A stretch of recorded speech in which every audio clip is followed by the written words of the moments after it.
Last year, selling online courses generated my business over $500,000. In my first year of selling online courses, back in 2021, I made $96,000. So if you're a content creator who has always wanted to step into the online course world, here is everything that you need to know if you want to learn how to create, market, and sell an online course so that you could be making 5 to 6 figures. And no, you don't have to have a huge following to do this. This video will be broken up into 4 parts: picking your course topic, outlining your course, creating the course, and at the end, I'll be teaching you the launching and marketing strategies that helped me turn my courses into a 6-figure business. Jumping right in, step 1, picking your course topic. One of the biggest misconceptions about creating a course is that you need to be a coach or an educator or an expert to sell a course, and that could not be further from the truth. You don't have to be an expert. You don't even have to feel like an expert, because sometimes the things that feel the most natural to you are exactly what people will pay to learn. All you need is experience in a specific area where you've seen results for yourself. And if you have a process that worked for you, you can teach that process to other people. You could literally create a course about anything. We have School of Cake Pops, Christmas Lights training course, Thomas Franks' Notion course, even indoor gardening courses. So with that said, how do you know what topic to pick? And how do you know that it's going to be something that people will actually pay for? First, look at your most popular content. As a content creator, your best testing ground is your organic content. So in the past year, 6 months, which videos got you the most engagement? Which videos gained you the most followers? And what questions are people asking in the comment section of those videos? Because you might have an answer there. Second, you could survey your audience. Obviously, this is going to work best if you already have followers who are your target audience, not family, friends. It could be 1,000 people, that's fine. But basically, you would ask your followers, hey, if I were to make a course, what would you want me to teach? You could do this through your stories, a post, or even by sending an email to your email list. If you don't have a following yet with your target audience, that's fine. Just look at your competitors or your niche neighbors, look at their content, check to see what content's performing well, what their audience is asking in those pieces of content, and again, you could probably find an answer there. Third thing to do is identify recurring questions that appear in your comments or your DMs. Are people always asking you, oh, how do I grow on TikTok? Or where did you get your cake pop cutters? Do people feel like they're lost on figuring out how to maintain a tidy home? Pay attention to those frequently asked questions, because every question that you get asked from your audience could be packaged into your course. One of the most common questions that I got is like, hey, can you audit my account? So I created a self-audit process that is part of my course. Literally, if you have to, keep a running list on your phone of all the questions that you're commonly being asked. And fourth, if none of those other ideas are working for you, you can literally ask ChatGPT, literally plug this prompt into whatever AI bot you prefer and see what it spits out. The more information that you give any sort of chat bot or AI bot, obviously the better results you'll get. Now, if you're somebody who has already passed this step, you already know the topic that you want to create a course on, let me know what that topic is down in the comments, because I'm curious. I love to see what type of courses all of you are excited about creating, the different niches that everyone is in. So let me know if you already have your course topic, put it down in the comments below. When you have a topic in mind, you want to make sure it checks all of these boxes. Does it align with your expertise? Does it make sense for you to launch a course on it? Like, are you already creating content in this field? Does it solve a major pain point, aka what are your followers constantly struggling with or asking about?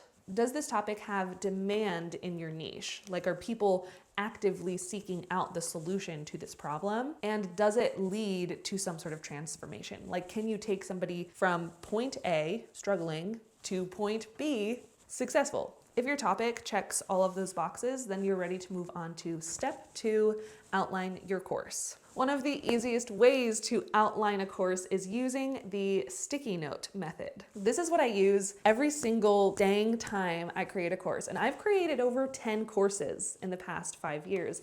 And this is just simply something that I will never not do when creating a course. Basically, you're gonna wanna get a pad of sticky notes and write down everything that you want to teach on individual sticky notes. This is your brain dump session. Basically, what is everything that somebody would need to know to get them from point A to point Z? These are actual sticky notes that I used to, I think this one was for my YouTube course. Yeah, because it says creating videos that get watch time. So I just brain dumped every individual thing that I thought somebody would need to know. So like how to set up your channel for success, setting up proper expectations, like how quickly does it take to grow on YouTube, branding, long form versus shorts, setting up your channel, like channel tags, descriptions, the YouTube algorithm. That's what else is in here. When to invest in gear, editing softwares, how to find copyright-free music, so I just like listed every individual thing that I thought somebody would need to know to grow a successful YouTube channel. You don't have to worry about color coordinating anything, organizing your ideas, just get everything out. Sometimes if I have an idea of like, oh, this would be a really cool resource, or if I turned this into a downloadable or a checklist thing, sometimes I'll grab another colored sticky note for like the resources and downloadable ideas that I get.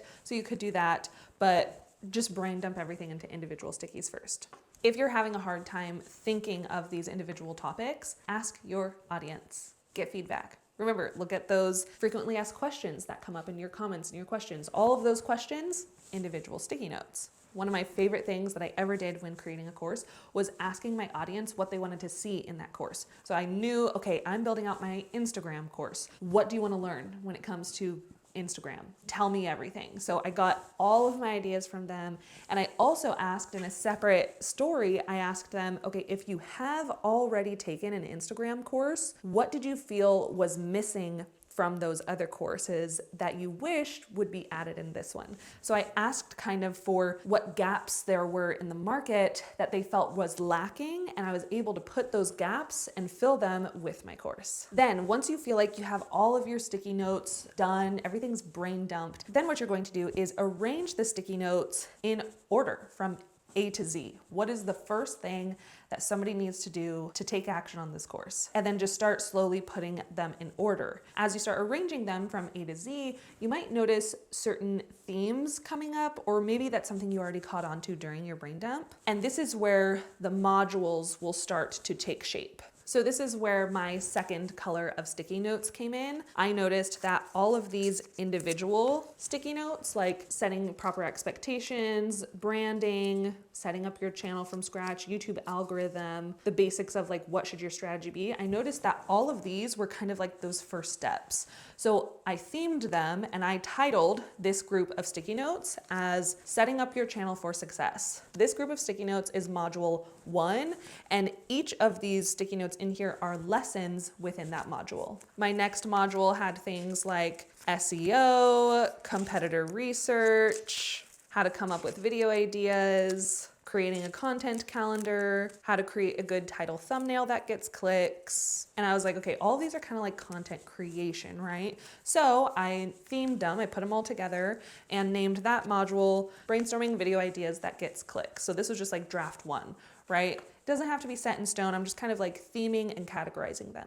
Another option for outlining your course is looking at other courses in your industry that are similar to yours. Now, I don't like to start with this one because when I do the sticky note method, this allows me to create like my own unique structure. It's from my brain, it's from my audience, it's what I would teach without being influenced by or accidentally copying anybody else. But you can look at other course like sales pages. I'm not saying buy somebody's course. I'm just saying look at the sales page, look at their outline, and just check to see if there's anything that you missed. If that feels weird to you or you're not seeing a course in your topic, you can even brainstorm your entire outline with ChatGPT, or if you use the sticky note method, you could plug in the outline that you created and ask ChatGPT for feedback. Just be like, hey, I'm making a course on this. It is for this type of audience. This is the outline that I have for course lessons. Am I missing anything? Could you give me ideas for extra resources, downloadables, templates, so you could ask for that extra feedback to fine tune your idea. Now, as you feel like your outline's coming together, what I like to do is I like to put the official outline on my computer, right? So my first few courses, I always outlined everything in Google Docs. So this is the system that I used for my first few courses because Google Drive was just so easily accessible. I put my entire course outline here, and then each of the lessons, when I started scripting, were Google Docs. And so this is what it looked like organized in Drive. I had module 1, and then I had all the scripts, and then each script was linked. So if I just like here, share, copy link, each of these scripts were linked in the original course outline. So that's why everything is clickable. You could just go directly to the script. I brain dumped some like downloadable ideas for the modules. But yeah, this was that first version. I think this was from, 2022. So maybe this was my second version of my Instagram course at the time. But lately what I've been doing, because I've been more accustomed to Notion, I've kind of been using it more for my business. I've been doing my course outlines in Notion because it's really easy. I mean, Notion was intimidating for me at first, don't get me wrong. Now that I'm more familiar with it, it's just my go-to. So this is my YouTube course outline, module 1. We talked about setting up your channel for success. Here were all of the lessons, and then you could put the scripts right there directly in Notion. And I really liked that. Yeah, I did that for every single lesson. Every lesson had a script. That's just how I like to do it. I want to make sure I'm not forgetting anything when I'm teaching. So I always script everything word for word. Now, your course outline doesn't have to be perfect. You can focus on creating what people call the MVP version of your course. This is your minimum viable product, or the simplest version of that product that you need in order to create and sell it. My first course was not the full, perfect, 100% done course. It was just enough to teach the main transformation that I was selling. Maybe it didn't have fancy downloadables or resources, but it was just enough to put it out there and start selling it and teaching students. Then over the years, I slowly added to that course to make it more fine-tuned, more in-depth. And as I added, then the price went up. If you've learned something new so far, be sure to give this video a thumbs up, because it's going to tell YouTube's algorithm that other creators like yourself would find this video valuable. And if you learn 2 new things by the end of this video, consider subscribing, because I love creating content like this here on my channel. I love that I'm able to teach for free, and being able to grow a community is one way that allows me to continue to do this. Now moving on to step 3, it is time to create your course. There are a lot of steps that go into creating a course. You have scripting, filming, editing, setting it up in a course host platform, all the things. So let's talk about which tools you would need for each step. We already talked about the scripting, and I showed you some resources for that. I typically will script in Google Docs or Notion. Both are free. You could choose whichever works best for you. Now, there are 2 common types of courses. You have talking head training videos like this, where it's face-to-face or face-to-camera. And then you also have slideshow based courses where you don't have to film yourself at all. You just create slides and then you record a voiceover. My courses are actually a mix between the 2, so I'll cover both. If you're doing a slideshow based course, I make all of my slides in Canva. Canva's free. They're great. So you could literally go to their templates, look up online course, search, see what sort of online course templates that they have. You're going to have to find one that's like the presentation format without the crown, because crown means it's pro. You'd have to pay for it. Let's filter presentation. And then you could go through these templates and pick one that you feel you could add your coloring to and it feels mostly on brand. Now, if you're looking here and you're like, I don't see anything that I like, that's fine too, because you could go to creativemarket.com to purchase Canva templates specifically for online courses. So what I would do is I would go to templates and themes, Canva, and then you could even fine tune it to online course template.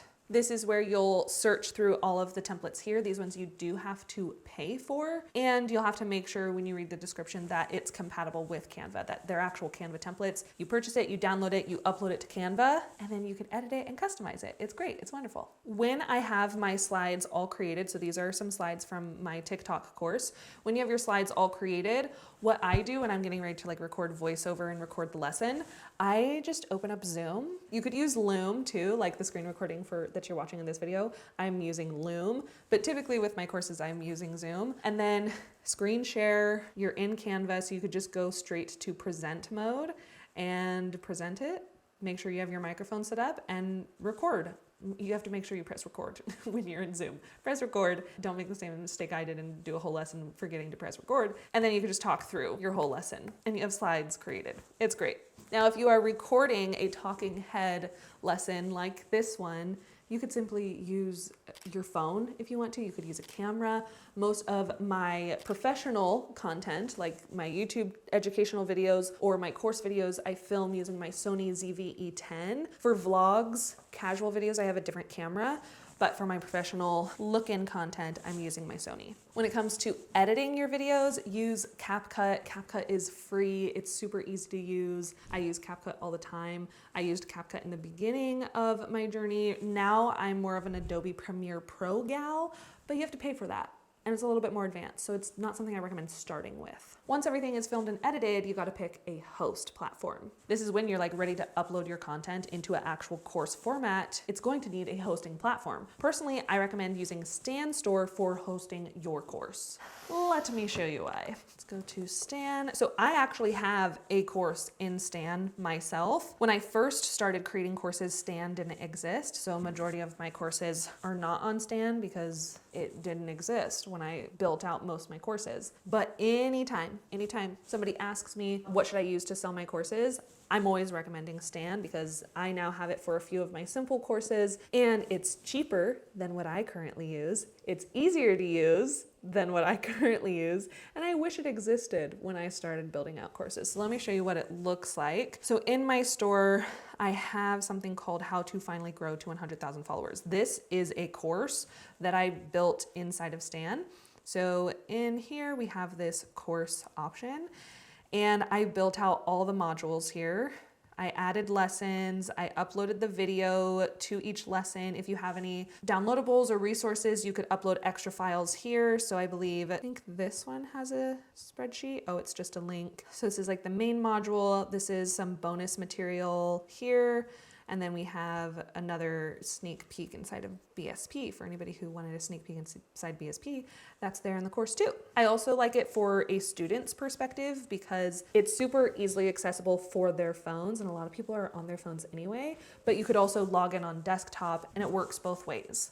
Setting up a course is so easy. It's like mindlessly easy. It infuriates me that I spent so much time building out courses at somewhere else because of how easy this is. But basically in your store, what you would do is at the bottom, you add a product, you choose e-course, and then you just start filling everything out. You have like the button that somebody would click on when they see your link in bio. You have the checkout page, which goes over all of your course information, what they will learn inside the course, how much it's going to be. You could add a payment plan. So if somebody wanted to split their payment into 3 months, and then you fill in your course info here. This is where you edit your modules, add your lessons, upload your videos, upload all of your things, and then you can add some extra things on the back end like email flows, order bumps, if somebody wants to be an affiliate for your course. It's all so easy to do in one place. I cannot recommend Stan enough for hosting your courses. Stan is sponsoring this video, and I just want you to know that I have personally been using Stan and paying for my Stan account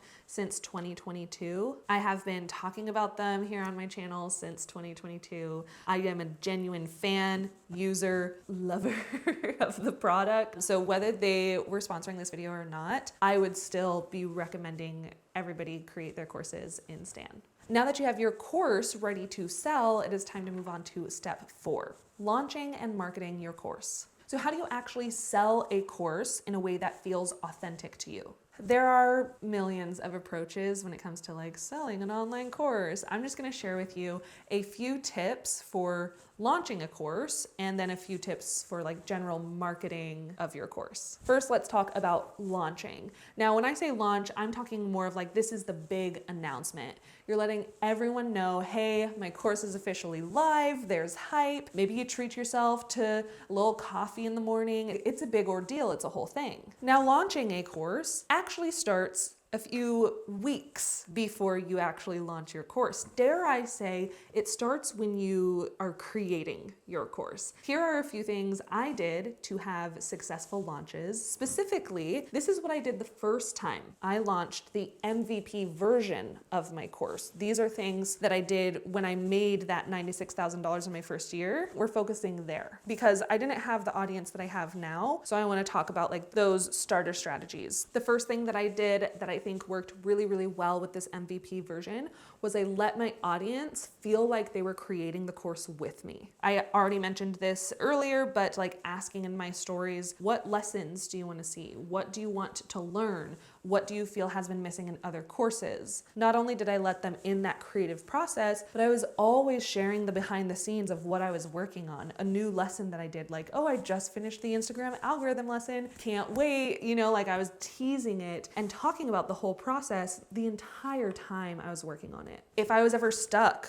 in a lesson, I'm like, oh, I just don't know how to do this, I would ask my audience for advice and help. They were in the loop on everything. So the course, it wasn't a surprise to them. When I launched, it wasn't whiplash a surprise to them. They were already warmed up and excited for what I was creating. The second thing that I did when launching my MVP was creating a waitlist. This waitlist was the reason I made money in my sleep for the very first time. I've talked about this here on my channel before, but there was a moment, I remember it was launch day of my very first ever course.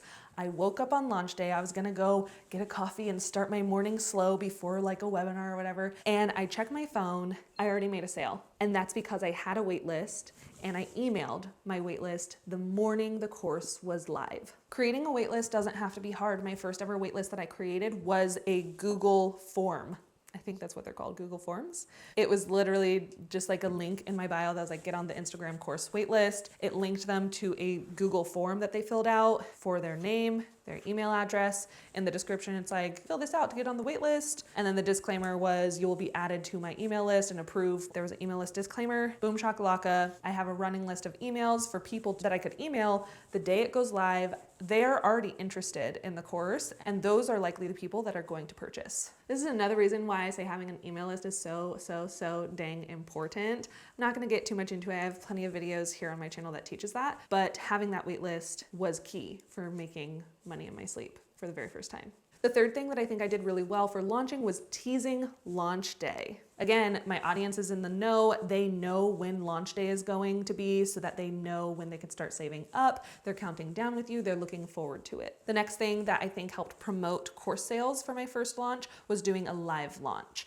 And this is basically when the course is only available for enrollment for a specific limited period of time. And then after that time, the course enrollment closes until the next launch. No, this is not something that you have to do, but I think it helped force people to like make that purchase. They're like, oh, I need to get this while it's open for a week. It allowed me to get students into my course. And remember, I started with the MVP. So once I had a good group of students in there and they were going through it, I was able to get that live feedback and add lessons, add resources, and make it even better for the next time I launched it, and I even had the price go up the next time I launched it. If you are planning to do some sort of launch, I do have a 6-week launch plan that I will link down below. It's completely free. It's basically a checklist of all of the content that I have prepared leading up to launch, like a little checklist of like, okay, make this type of content. And then it's a calendar of like, this is how I distribute that content over a 6-week time leading up to my launch time. All that said, you do not have to do a big old launch if you don't want to, especially if you already feel like you're taking on so much. Launching can be a lot of work. So instead, you can simply set your course to live and start selling it. So just general marketing. These are a few things that have helped me with evergreen marketing my courses, and it has allowed me to consistently make 6 figures every year since selling my online courses. First things first, put your links everywhere. Put your course link in your bios on Instagram, TikTok, YouTube. Put it in your YouTube descriptions. If you have a YouTube channel, pin it as like the top comment for any video that's related to that course. Create pinned posts on your profiles that direct people to your course. On my Instagram, I have a Meet Millie pinned post, and then next to that is my big course call to action of like, this is the only course that you need if you're a content creator. That's pinned to my profile. So anybody who is going to my Instagram, new follower or old follower, they are always seeing my courses. Second thing is to create content around your course topic. I feel like this is a kind of duh, but the best way to create organic traffic to your products is by posting content around that topic. No, you don't have to be selling in all of your videos. The call to action in those videos don't have to be like, go check out my courses. You don't have to do that. I post plenty of free content that doesn't lead people to my courses. I believe generosity is the best way to build trust with your audience. And if you're teaching everything that you know in organic posts and answering your audience's questions without holding back information, the course sales will naturally come, so long as they're linked everywhere and people can find the courses. If I have my YouTube course, right? My organic content is just educational YouTube material, right? This is how to work with the YouTube algorithm. This is how to create thumbnails. I'm not holding back. I am teaching everything about YouTube. The more I teach on it, the more I build authority, the more people are interested in learning more. They'll check out all of my resources. They'll see those links because I put them in their faces. Then as you build confidence, you can absolutely post about your course. You can be a little salesy. Not a lot of people are comfortable creating like salesy type content, but you absolutely can. And my favorite way of doing that is creating content that revolves around bragging about my student wins. It doesn't have to be like, if you're looking for a course for blah, blah, blah, blah. Like, it doesn't have to be like that. Instead, it could simply be like a B-roll sequence where it's like some brands my students have worked with, and then it just shows brands that my students have worked with. I do have a reel like that, and it's just showcasing student wins. Call to action in the caption leads people to my courses, which leads me to the third thing that you could do, and that is create DM automations. Now, I was a little hesitant about this in the beginning because I thought it would like mess up my engagement on certain platforms. I don't know, but I started doing DM automations and it significantly increased my amount of sales to my products that I was directing people to. So even if you don't say in your video, check out my course on blah, blah, blah, blah, blah, your caption can say, comment the phrase course 1, and I'll DM you a link to learn all about this. And anytime somebody comments course 1 on your video, you have that DM automation set up. They're sent a link, they could instantly purchase the course right there in their DMs. And I know for a fact, DM automations have helped increase traffic to everything that I'm trying to increase traffic to. They have just worked so well. To set up DM automations, you can use Stan too. So if you already have your course built in Stan, you don't have to pay for any other DM automation tool. Literally just use Stan because the feature's there. It's already there. So it's really cool. And then finally, the fourth thing that has helped me with like evergreen marketing is just making sure I have really good funnels in place within my business. Now this one is a little bit more advanced, but basically what I do is I create a funnel where somebody starts by opting into a free offer of mine. Once they join this free offer and they get that immediate value, they're put into an email sequence where at the end of the sequence, they are upsold to a higher ticket item. It doesn't have to be complicated. It doesn't have to be hard. If you do want to learn how to do that, be sure to watch this video next because it's going to teach you everything you need to turn your link in bio basically into a 5-6 figure business. Thank you so much for watching. I will see you in the next one. Follow your joy. Bye. Cut. Bye.